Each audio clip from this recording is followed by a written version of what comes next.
నమస్తే. India's largest digital media network Suman టీవీకి స్వాగతం.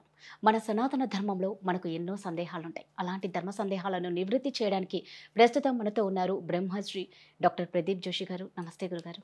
శ్రీమాత్రే నమః. గురుగారు, ఇప్పుడున్న పరిస్థితుల్లో ఎప్పటికీ అది అలాగే నిలిచిపోతుంది. ప్రతి మనిషి పుట్టంగానే ధనవంతులు ఎవరు అవ్వరు కదా, పేదవాళ్ళు ఉంటారు.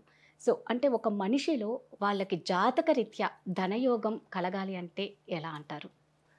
ఇప్పుడు ఈ విషయం ఏంటంటే, ఇదే క్వశ్చను నాకు మా గురువుల దగ్గర మాట్లాడేటప్పుడు, గురుగారు ఇదంతా చెప్తున్నారు సరే, మీకెంత ధనం ఉంది అని అడిగారు అనమాట.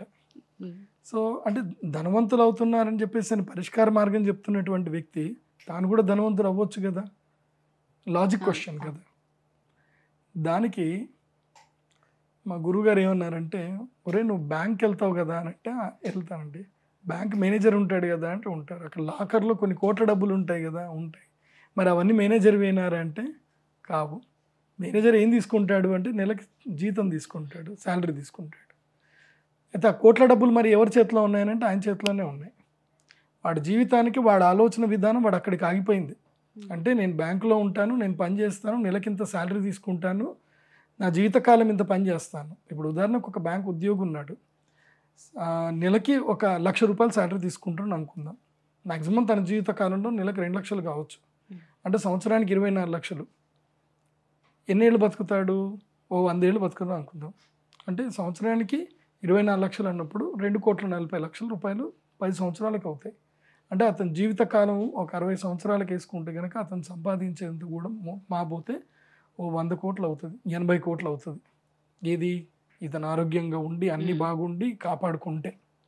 కానీ వచ్చింది వచ్చినట్టు ఖర్చు పెట్టుకుంటూ పోతే అది అక్కడిదక్కడనే ఉంటుంది. సో ధనయోగం అనేటువంటిది ఏంటంటే, ఫస్ట్ ఒక ఆస్ట్రాలజర్ని కరెక్ట్గా కన్సల్ట్ అవ్వాలి. కన్సల్ట్ అవ్వి జాతకం చూపించుకోవాలి. జాతకం చూపించుకొని సరైన కౌన్సిలింగ్ తీసుకోవాలి. లైఫ్ స్టైల్ సరిగ్గా డిజైన్ చేసుకోగలగాలి.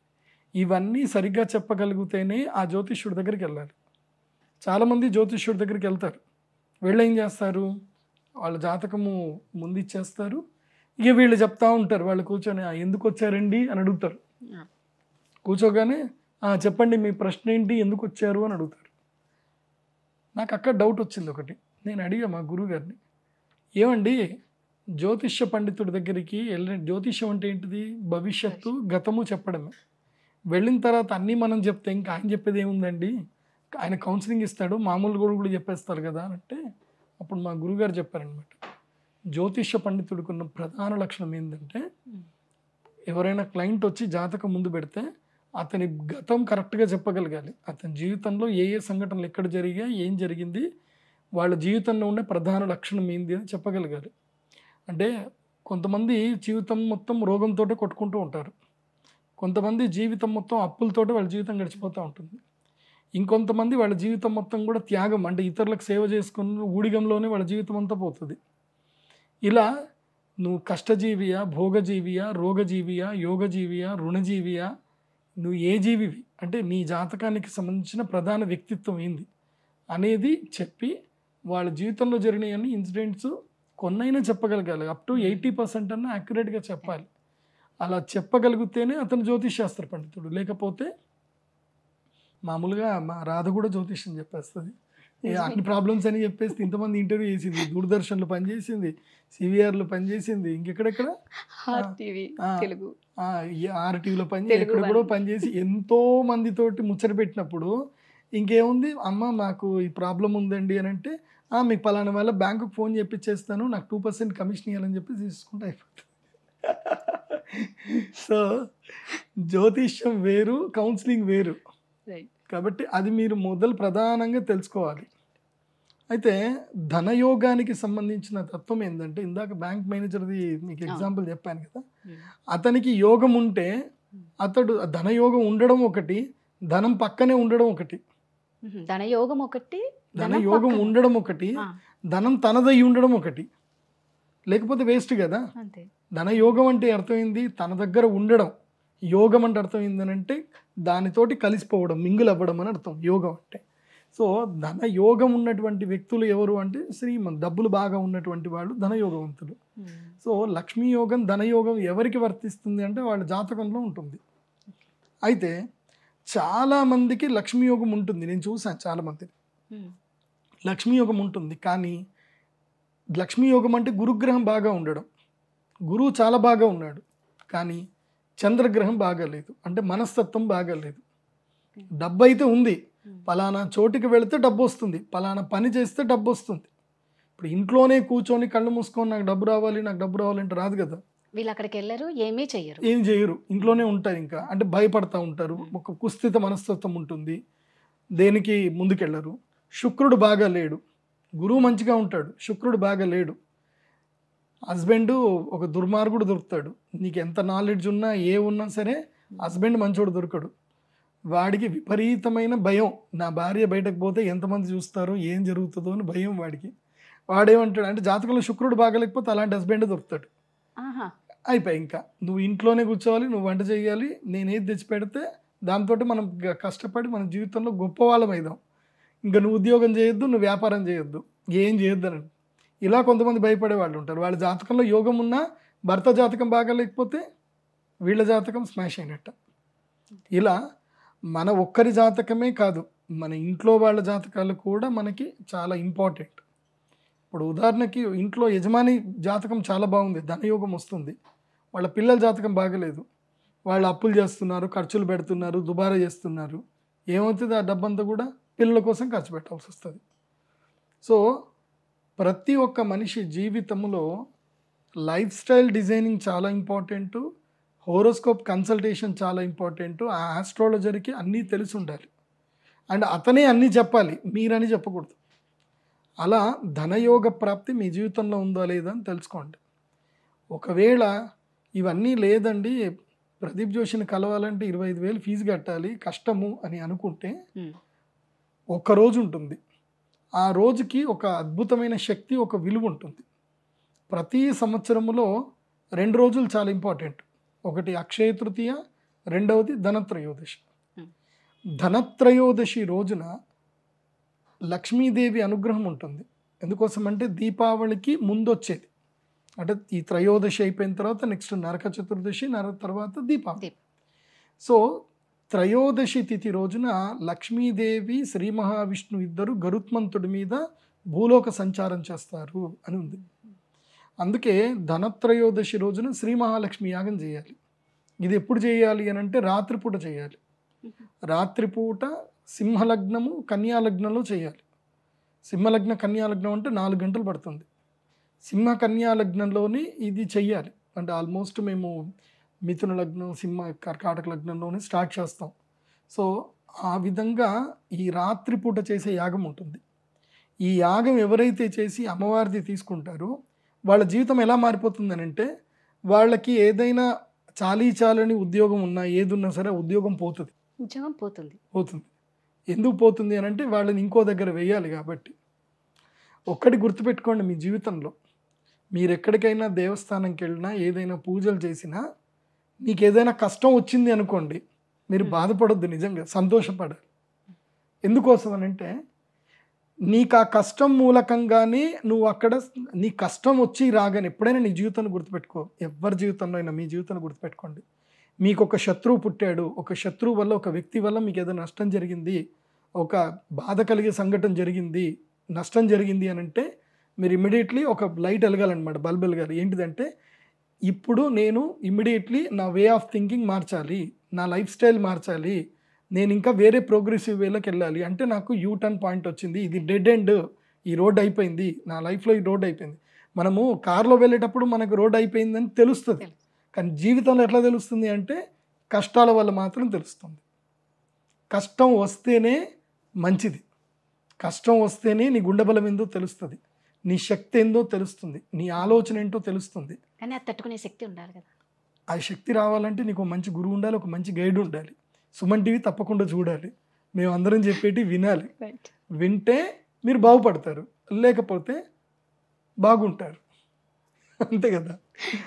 సో నేను నా జీవితంలో అంటే నా స్వానుభవకంగా చెప్తున్నాను, I thanks to my enemies. నా శత్రువులకు నేను థ్యాంక్స్ చెప్తా.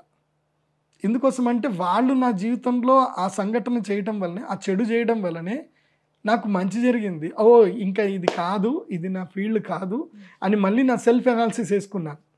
ఇప్పుడు ఉదాహరణకి ప్రేమ పాశం అంటారు చాలామంది. ప్రేమ పాశం అని ఊరికే రాలే. పాశం అంటే ఏంటంటే పట్టుకునేది. ప్రేమ పాశంతో చాలామంది ఇరుక్కుపోతారు. ఇప్పుడు ఉదాహరణకి నాకు మా అన్నయ్య చాలా హెల్ప్ చేశాడు, మా అన్నయ్య. అందుకోసం నేను ఇవాళ హైదరాబాద్లో వచ్చి ఇంత గొప్పవాడిని అయ్యాను. నిజంగా మా అన్నయ్య నాకు చాలా ప్రేమ చేసి, నువ్వు ఇక్కడే ఉండు, నేను నిన్ను చూసుకుంటా, నీకేం కాకుండా చూసుకుంటా, నీకేం కావాలో చెప్పు అన్నీ నీకు ఇస్తా అని చెప్పి నన్ను బాగా చూసుకొని ఉంటే, ఇవాళ నేను మా ఇంటి దగ్గర ఒక ఆంజనేయ స్వామి గుడి ఉంటుంది, ఆ గుడిలో నేను పూజారిగా ఉండేవాడిని.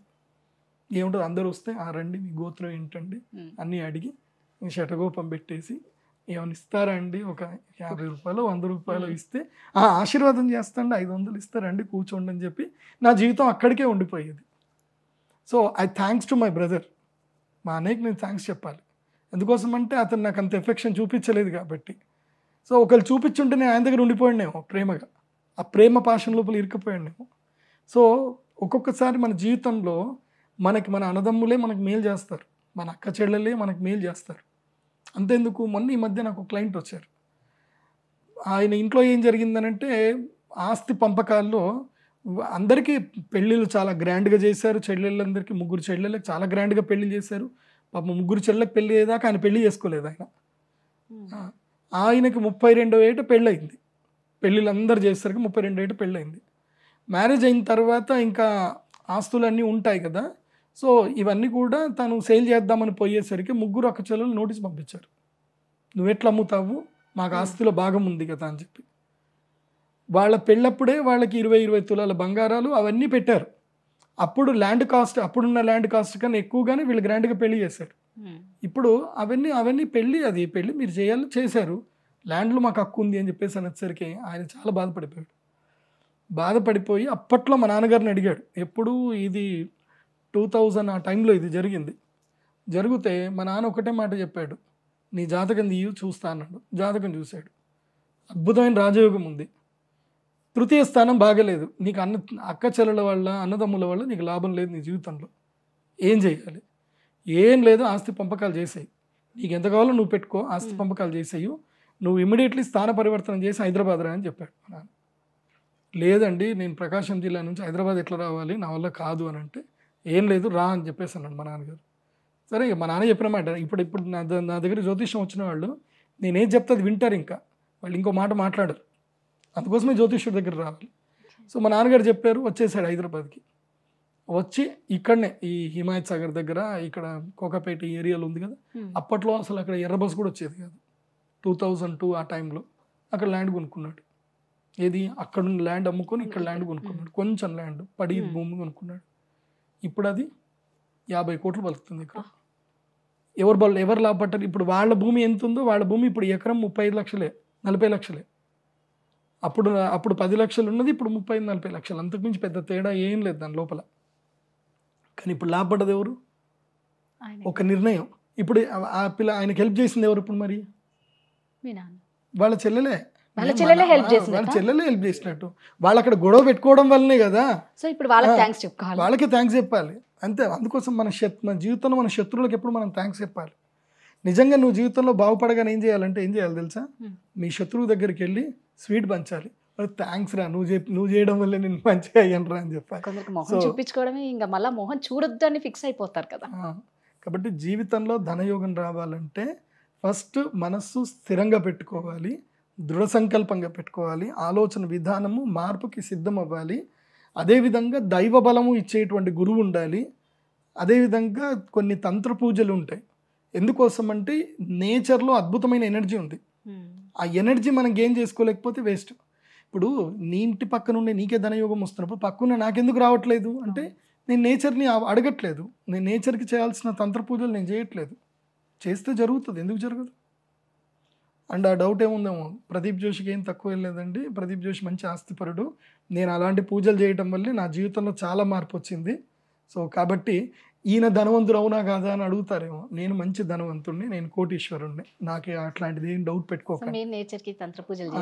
సో నాకు మా గురువు బ్లెస్సింగ్స్ ఉన్నాయి, మా నాన్నగారి బ్లెస్సింగ్స్ ఉన్నాయి, అమ్మవారి పూజలు రెగ్యులర్గా చేస్తాం కాబట్టి నాకు రైట్గా నాకు ఎలాంటి సొమ్ము రావాలో నాకు వచ్చింది. నాకు యోగం ఉంది కాబట్టి వచ్చింది. ఆ యోగం ఉన్న వాళ్ళు కూడా ఇవన్నీ పాటిస్తే ఖచ్చితంగా దాన్ని సాధిస్తారు. అది చక్కగా చెప్పారు గురుగారు. ధన్యవాదాలు. శ్రీమాత్రే.